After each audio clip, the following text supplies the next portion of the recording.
रोशनी, आप मुझे मेरे फेसबुक यूट्यूब चैनल के ऊपर देख रहे हैं। आईनी तरमीम का जो मामला चल रहा था, 26 कॉन्स्टिट्यूशनल अमेंडमेंट को लेकर पाकिस्तान में बहुत लड़ाई और एक तरफ रेजिस्टेंस चल रही है, हुकूमत की तरफ से कोशिशें चल रही हैं। फ्लोर क्रॉसिंग जो है वो सुप्रीम कोर्ट में ही काजी फाइज साहब ने अलाउ कर दी थी कि जी कोई बात नहीं, आप कर लें। अता बंदयाल का जो फैसला था उसको इन्होंने जो है गलत करार दे दिया था।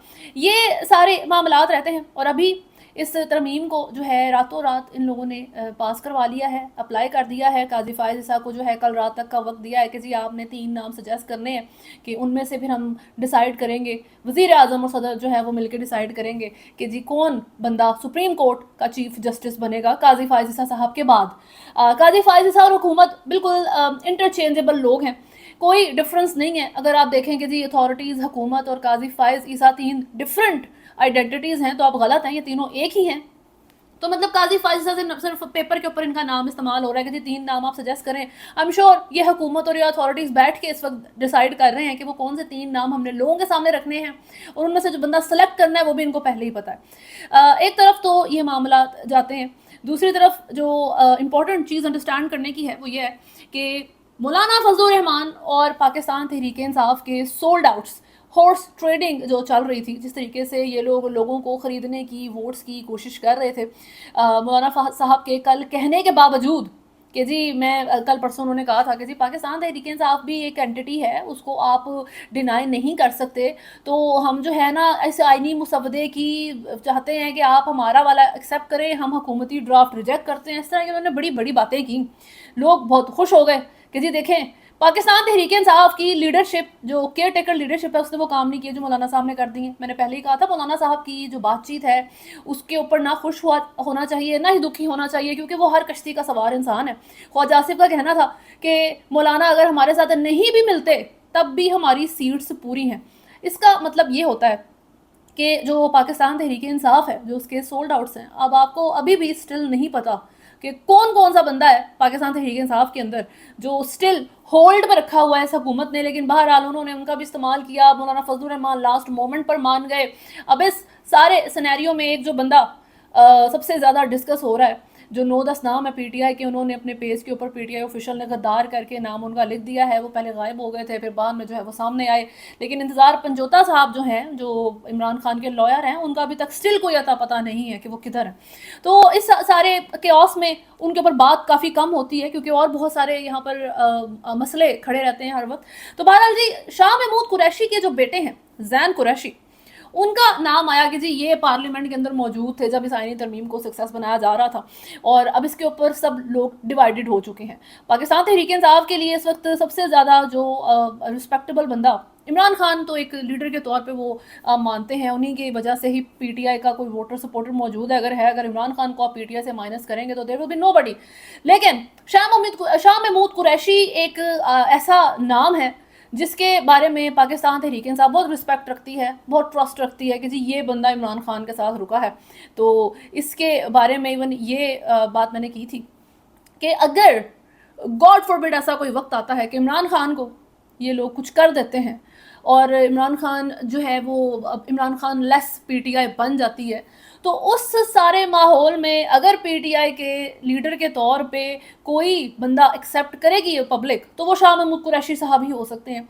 सिंपथी इमरान रियाज खान साहब को मिली थी, जो कि जर्नलिस्ट हैं और इस वक्त पाकिस्तान के सबसे ज़्यादा सक्सेसफुल यूट्यूबर हैं वो।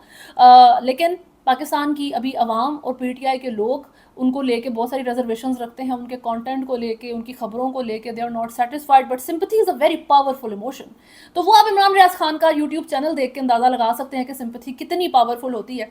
शाह महमूद कुरैशी दूसरा वो इंसान है जिसके साथ पब्लिक बहुत सिंपथाइज करती है। इमरान खान तो लीडर हैं, उनके साथ पब्लिक सिंपथी नहीं रखती, उनके साथ खड़ी है जो पब्लिक है, उनके पीछे खड़ी है, उनकी लीड का इंतज़ार कर रही है, और इमरान खान को सिंपथी की ज़रूरत भी नहीं है। लेकिन शाह महमूद कुरैशी एक ऐसा फिगर है जिनके साथ पब्लिक को बहुत सिंपथी हो जाएगी।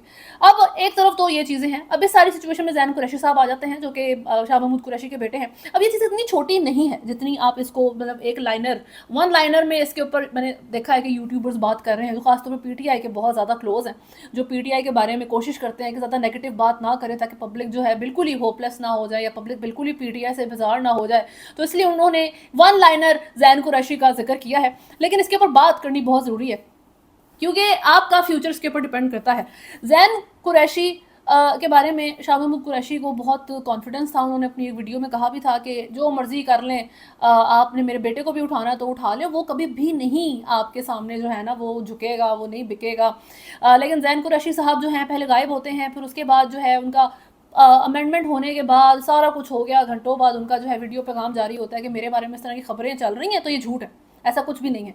और इनकी ये खबर सबसे पहले फैसल वर्क नाम का जो अकाउंट है उसके ऊपर ये पब्लिश होती है। ये एक बड़ी वियर्ड सिचुएशन है, क्योंकि जी वो एंटी पीटीआई अकाउंट है, पहले पीटीआई प्रो पीटीआई होता था लेकिन इस वक्त वो एंटी पीटीआई जो है वो बन चुके हैं। वहाँ पर जैन कुरैशी का वीडियो पैगाम पहले जारी होता है, उनके ट्विटर के ऊपर बाद में जारी होता है। उनका कहना है कि जी मैं बिल्कुल ठीक हूँ, मैं बिल्कुल जो है अपनी लाइफ में मौजूद हूँ, मैंने किसी जो है आईनी तरमीम का हिस्सा नहीं बना। लेकिन इन्हीं की बहन ने मेहरबानो कुरैशी ने पहले ये बात कर दी थी कि मेरा भाई जो है वो 5 दिन से गायब है, मुझे नहीं पता कि वो किधर है। तो बात अब जो है बहुत शेडी हो चुकी है कुरैशी फैमिली को लेके। तो इस अ गुड थिंग, क्योंकि सबसे पहले अगर कोई बीमार है तब भी जो है बहुत मसले आते हैं कि जी बीमारी डायग्नोस ही नहीं होती, या मिस डायग्नोस करके गलत मेडिकेशन दे के बंदा मार देते हैं। तो इसी तरह लाइफ में ये बहुत ज़रूरी है कि आपको पता हो कि आपका एनिमी कौन है, किसके ऊपर आप ट्रस्ट कर सकते हैं। तो अगर आप शाह महमूद कुरैशी की सारी सिचुएशन को लेते हैं तो Shah Mahmood Qureshi was a very big man, एक बहुत बड़ा आप मोहरा कह सकते हैं जिसको इस्तेमाल करने की जो है ये कोशिश अथॉरिटीज़ कर सकती थी। लेकिन इस वक्त पब्लिक अपनी रिस्पेक्ट में जो है शाह महमूद कुरैशी के बारे में कुछ नहीं बोल रही कि जी कुरैशी साहब बहुत सैड होंगे, कुरैशी साहब बहुत दुखी होंगे कि उनके बेटे ने ये हरकत कर दी है। तो मेरा सिर्फ इस वक्त रिक्वेस्ट इस सारे माहौल में इतनी है पब्लिक से कि एक तो आपकी आईनी तरमीम मंजूर हो चुकी है, तो उस सारी चीज़ को आप देखें। दूसरी तरफ जो शाह महमूद कुरैशी हैं उनको लेके रिजर्वेशंस रखनी चाहिए, अपने इमोशंस को पॉलिटिक्स में जो है वो ओवरकम मत करने दें। अगर शाह महमूद कुरैशी जेल के अंदर बैठे हैं और आप ये सोच के उनके बारे में बड़े रिस्पेक्टफुल रहें कि जी वो जेल काट रहा है बंदा, तो फिर यास्मीन राशिद भी जेल काट रही हैं, फिर और भी बहुत से लोग हैं। और उन्होंने अपने वक्त में एक बड़े लेवल की सियासत की हुई है। और शाह महमूद कुरैशी पाकिस्तान तहरीक इंसाफ का मेरा ख्याल है सबसे ज़्यादा एक्सपीरियंस सियासतदान है। वो पहले पीपल्स पार्टी का हुआ करते थे, क़यादत की हिस्सा थे। और पीपल्स पार्टी से ज़्यादा पाकिस्तान में किसी को सियासत करनी नहीं आती। अगर किसी पार्टी को सियासत करनी आती है यहाँ पे तो वो पीपल्स पार्टी है। अभी आप बिलावल भुट्टो साहब को ही देख लें, इस सारे सिनेरियो का सबसे बड़ा बेनिफिशियरी जो है वो बिलावल भुट्टो है, क्योंकि जिस तरीके से उन्होंने इस सारे मामले को लेकर चले हैं, जिस तरीके से उन्होंने मनूवर किया है इस सारी सिचुएशन को, और उसमें मौलाना फजलुर रहमान जो है वो बिलावल भुट्टो के साथ साथ रहे हैं। यानी कि अगर बिलावल भुट्टो अथॉरिटीज़ की गुड बुक्स में आ जाते हैं और ख़ुद को वज़ीर आज़म बनाने की वो कोशिशें कर रहे हैं बेसिकली, तो अगर ये चीज़ पॉसिबल हो जाती है तो फजलुर रहमान जो है वो उनकी बिलावल भुट्टो की गुड बुक्स में मौजूद रहेंगे। तो वो अपने लिए शायद बलूचिस्तान के सूबे को चाहते हैं। बेसिकली यही गेम है पावर की, इस वक्त इनकी गेम है कि मुझे ये सूबा दे दो, उसको वो सूबा दे दो। अभी इलेक्शन से पहले जरदारी साहब जो है बलूचिस्तान का मैप उठा के दिखा रहे थे एक इंटरव्यू में कि देखें जी मैं बलूचिस्तान के लिए ये प्लान्स रखता हूँ, मैं ये करूँगा बलूचिस्तान में, वो करूँगा। सारा पहले कराची के अंदर तो कुछ कर लें, पहले आप सिंध में तो कुछ कर लें, बाद में आप बलूचिस्तान का नाम लें। बलूचिस्तान जैसा सूबा जरदारी जैसा बंदा हैंडल नहीं कर सकता।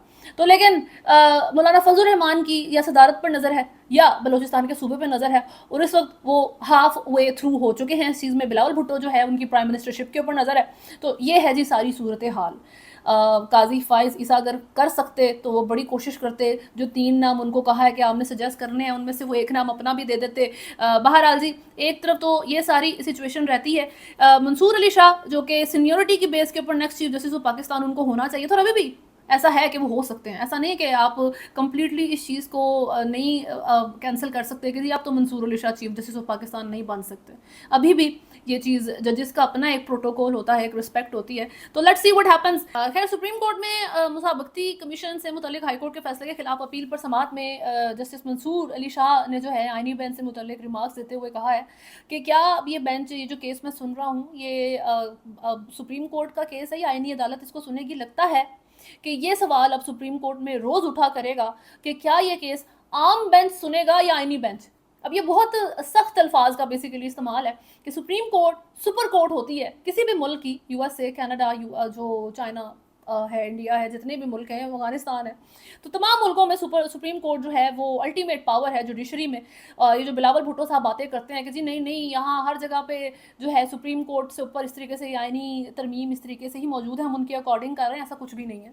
और अगर आप वो ऐसे करते भी होते तो आप वेस्ट के साथ, स्टेबल मुल्कों के साथ खुद को कंपेयर नहीं कर सकते। वहाँ पे करप्शन को चेक करने के भी बड़े सख्त असूल हैं, तो आपकी करप्शन तो अभी तक चेक नहीं हुई। बहरहाल, तो उन्होंने सुप्रीम कोर्ट को आम बेंच का नाम दे दिया है कि सुप्रीम कोर्ट, क्या ये क्वेश्चन अब रोज अदालत में पूछा जाएगा कि क्या ये केस सुप्रीम कोर्ट का आम सा, टूथलेस सा, हार्मलेस, ऐसे ही बस बेवजह बैठा हुआ बेंच सुनेगा, या फिर आईनी बेंच सुनेगा जो एक्चुअल में पावरफुल है, जो एक्चुअल में इस वक्त जो है सारी जो है वो रखता है, जिसके पास सारी ताकत मौजूद है जुडिशरी के अंदर। बस के अलावा जो है सुप्रीम कोर्ट में काजी फायज ईसा साहब स्टिल मौजूद हैं, तो वहाँ पर जो है पाकिस्तान तहरीक इंसाफ के इंट्रा पार्टी इलेक्शन से मुतल्लिक नज़रसानी दरख्वास्त के दौरान चीफ जस्टिस काजी फायज ईसा और जो है हामिद खान के दरमियान तल्ख जुमलों का तबादला हुआ। जो है उन्होंने बेंच के ऊपर एतराज़ उठाया। उनका कहना था कि सुन्नी इतिहाद कौंसिल केस में 13 रुकनी बेंच फैसला दे चुका है। चीफ जस्टिस ऑफ पाकिस्तान का इस पर जवाब ये था कि जी आप जो बात करना चाहते हैं खुल के करें, टीवी पे बैठ के मत बात किया करें, पीठ पीछे मुंह पर बात करें, ये अच्छी बात है। तो आप ये बताएं कि आप इस केस को अब चलाना चाहते हैं या नहीं चलाना चाहते। तो हामिद खान का कहना था मैं दलाइल नहीं देना चाहता, मैं इसके ऊपर बात नहीं करना चाहता। तो इसके ऊपर फिर इंसिस्ट हुआ, तो हामिद खान ने कहा अब सिंस आपको पसंद है कि बंदा आपके मुंह पे बात करे, तो मैं आपको बता देता हूँ कि मैं ऐसे शख्स के सामने दलाइल नहीं दे सकता जो हमारे खिलाफ बहुत मुतासिब हो। जिस पर चीफ जस्टिस पाकिस्तान ने कहा कि आपको मजबूर नहीं कर सकता, जबकि जस्टिस मुसर्रत हलाली बोली कि एक जमात इंट्रा पार्टी इंतखाबात कराने में क्यों ताखीर कर रही है, इंट्रा पार्टी इंतखाबात करवाना तो 1 हफ्ते का काम है। चीफ जस्टिस सुप्रीम कोर्ट ने रिमार्क्स दिए कि केस में गौहर अली खान, न्याजुल्ला न्याजी, अली जफर भी थे, इनमें कोई दलाइल नहीं देना चाहता, कोई देना चाहता है तो दे सकता है। हामिद खान बोले मैं मौजूदा बेंच के सामने दलाइल देना ही नहीं चाहता, केस के लिए नया बेंच बनेगा तो दलाइल दूंगा। जस्टिस काजी फायज ईसा ने कहा चले फिर गपशप कर लेते हैं, आपको सुनने में मजा आता है। तो ये जो है सारी इनकी सूरत हाल है। तो मेरा ख्याल है काजी फायज ईसा को क्रेडिट तो देना चाहिए इस लिहाज से कि he is been very consistent. जितना मर्जी उनको अनवेलकम्ड फील करवाया गया है कि जिसका आप केस सुन रहे हैं, जिस पार्टी का, जिस बंदे का आप केस सुन रहे हैं, पाकिस्तान तहरीक इंसाफ या इमरान खान, उसको आपके ऊपर ट्रस्ट ही नहीं है, वो आपको एक इंसाफ पसंद जज ही नहीं समझते। लेकिन काजी फायज ईसा ने ग्लू लगाई हुई है और वो स्टिल उस बेंच का हिस्सा नहीं होते, बल्कि बेंच लीड कर रहे होते हैं बैठ के हर केस में। तो अभी रिटायरमेंट होगी तो पीटीआई की जान छूटेगी और नेक्स्ट जो जज आएगा, अब ये एक गैम्बल हो गया कि नेक्स्ट आने वाला जज, इवन हुकूमत के लिए भी ये गैम्बलिंग ही है कि जो जज आता है और वो लाते तो अपनी मर्जी से हैं। जैसे आप इमरान खान की एक मिसाल लें कि बाजवा साहब के साथ एक पेज पे रहे, उसके बाद वो पेज पहाड़ के जो है वो इमरान खान को दिया और उनको जेल में फेंक दिया। तो ये सारी सिचुएशन रह चुकी है। तो यू नेवर नो कि एक बंदा टर्न कर जाए। अभी आने वाला जज हुकूमत अपनी मर्जी से लेकर आती है, लेकिन बाद में वो हुकूमत के ही खिलाफ, या खिलाफ तो नहीं लेकिन उतना ज़्यादा फेवरेबल नहीं रहता जितने काजी फायज ईसा साहब हैं। तो ये गैम्बल है। और आने वाला जज इमरान खान के कुछ ज़्यादा ही अगेंस्ट हो जाता है या अगेंस्ट नहीं होता ज़्यादा, तो इस लिहाज से it's a very tricky situation. You can never say anything किसी के बारे में सर्टनली कि जी ये जो बंदा है ना ये सेट रहेगा, ये हमारी ही साइड का रहेगा। काजी फायज ईसा बहरहाल हुकूमत का एक बहुत ज़बरदस्त जो है वो टूल अपने आप को उन्होंने प्रूव किया है इस सारे अरसे में, इलेक्शन से पहले, इलेक्शन के बाद, और अब अभी टिल डेट वो यही रोल प्ले कर रहे हैं। अच्छा जी, ये पॉलिटिक्स की सारी खबरें हैं। अभी जो मैंने जैन कुरैशी का नाम लिया है उसमें एक मुबारक ज़ेब साहब भी हैं, उनका मैं नाम लेना भूल गई थी कि इमरान खान के नाम पे इन साहब ने वोट शोट लिया है और जो है, और अभी ये सर जो हैं निकल रहे हैं इधर से। इससे पहले वसीम जो नाम था, आई थिंक उनका इलेक्शन के अगले ही दिन वो PMLN ज्वाइन कर गए थे और इमरान खान के नाम पे वोट लेने के बाद, और अब ये एक बंदा जो है PMLN ज्वाइन करने के बहुत करीब है, और जब इसने वोट शोट सारे लिए हैं वो इमरान खान के नाम पे, जो इज्जत मिल रही है वो इमरान खान की है, जो नाम बना है वो इमरान खान का है। लेकिन अब इस सारी चीज़ के बाद अपनी लॉयल्टीज़ बेचने में सबसे आगे हैं। I am telling you again कि ये चंद नाम है जो आपके सामने आए हैं। आई एम नॉट सेइंग कि जी ये गद्दार, वो गद्दार, पार्टी का गद्दार है जी, अपने अपने फ़ायदे में सारे लगे हैं, वो अलग चीज़ है। लेकिन अभी भी बहुत से लोग होल्ड पे बैठे हुए हैं, अभी बहुत से लोग हैं PTI के अंदर जिनका आपको नहीं पता कि वो लोग जो हैं अपनी लॉयल्टीज़ कब की बेच चुके हैं। अच्छा, बहरहाल पॉलिटिक्स के अलावा एक बात जो कि आज पाकिस्तान नेवी की तरफ से एक बहुत बड़ा ऑपरेशन किया गया जिसमें उन्होंने एक लार्ज शिपमेंट जो है वो रोकी है, पकड़ी है नारकोटिक्स की, ड्रग्स की। और उसमें इंडिया मेड पिल्स भी मौजूद थी, और इस सारे की कलेक्टिव वैल्यू जो है वो $145 मिलियन है। इसमें जो है 2000 किलोग्राम की हशीश मौजूद थी, 370 किलोग्राम आइस और 50 किलोग्राम की जो है वो हेरोइन थी। अब इसको आप आग लगाएंगे, क्या करेंगे, ये आपको हुकूमत ही बताएगी। लेकिन $145 million is a very big amount, मेरा ख्याल है आप बड़ा फ़ायदा ले सकते हैं इसका, क्योंकि जो हशीश है, जो कैनबिस है, वो 38 स्टेट्स में, 50 में से, यूएसए की 50 स्टेट्स में से 38 स्टेट्स में लीगल है। तो आप वहाँ भेज दें, वहाँ पे जो है बात करें कि जी हम अगर आपको बेच दें तो थोड़े से पैसे हमें मिल जाएंगे, हमारा कर्जा बहुत है, हमारे मुल्क में जो है मसले बहुत हैं।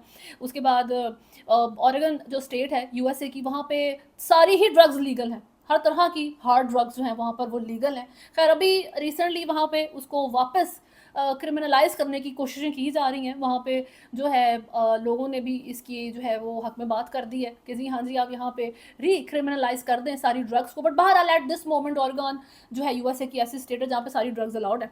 उसके बाद जो है अगर आप कोकेन की बात करें तो कनाडा में कोकेन जो है मेडिकली लीगल है, यूएसए में मेडिकली लीगल है, जर्मनी में आई डोंट नो उसकी ट्रांसपोर्ट लीगल है या नहीं, बट वहाँ पर भी मेडिकल लिहाज से आई थिंक उसका जो है वो पर्सनल पोजेशन नहीं, बट मेडिकल लिहाज से यू कैन यूज़ इट। तो बस अंडरस्टैंड करें जी, ये जो 3 ड्रग्स आपने पकड़ी हैं, दूसरे मुल्क देखें जहाँ पर इनको अलाउ किया गया है, बेच दें, थोड़े से पैसे कमाएं। It's on a very light note, मैं कह नहीं रही कि आपको ऐसा करना चाहिए, बट $145 मिलियन। और बात जो बड़ी अनफॉर्चुनेट है वो ये है कि अगर ये इस सारी चीज़ में सक्सेसफुल हो भी जाते हैं कि इन ड्रग्स को, जो इतनी बड़ी इन्होंने, एक बहुत बड़ा और सक्सेसफुल ऑपरेशन है ये नेवी का, जिसको मेरा ख्याल है कि अप्रिशिएट करना चाहिए। लेकिन इसको आग लगाने से बेहतर है कि पहले आप दूसरे मुल्कों में कोशिश कर लें, क्योंकि कैनबिस का तो बहुत ज़्यादा इस्तेमाल है मेडिकल लिहाज से यूएसए में एटलीस्ट। और जो हेरोइन है वो ओरेगन, मैंने अभी आपको बता दिया कि यूएसए की ऐसी स्टेट है जहाँ पे तमाम hard drugs at this moment जो है वो लीगल है। और यही मामला जो है वो कोकेन आइस के साथ भी हैं, तो ढूंढें। और अगर इन लोगों ने काम कर भी लिया तो उन्होंने वो सारे पैसे अपने पास पर्सनल पॉकेट्स के अंदर, अपने पर्सनल अकाउंट्स के अंदर ले जाने हैं। आवाम को स्टिल कोई फ़ायदा नहीं होना। आपको आईएमएफ का जो कर्जा है, हालांकि वो तो बिलियंस में है, मिलियंस की चीज़ें आपको हेल्प नहीं करेंगी, बट स्टिल इन लोगों ने इसको बेच के जहाँ मर्जी अपने फ़ायदे में लेकर जाना है।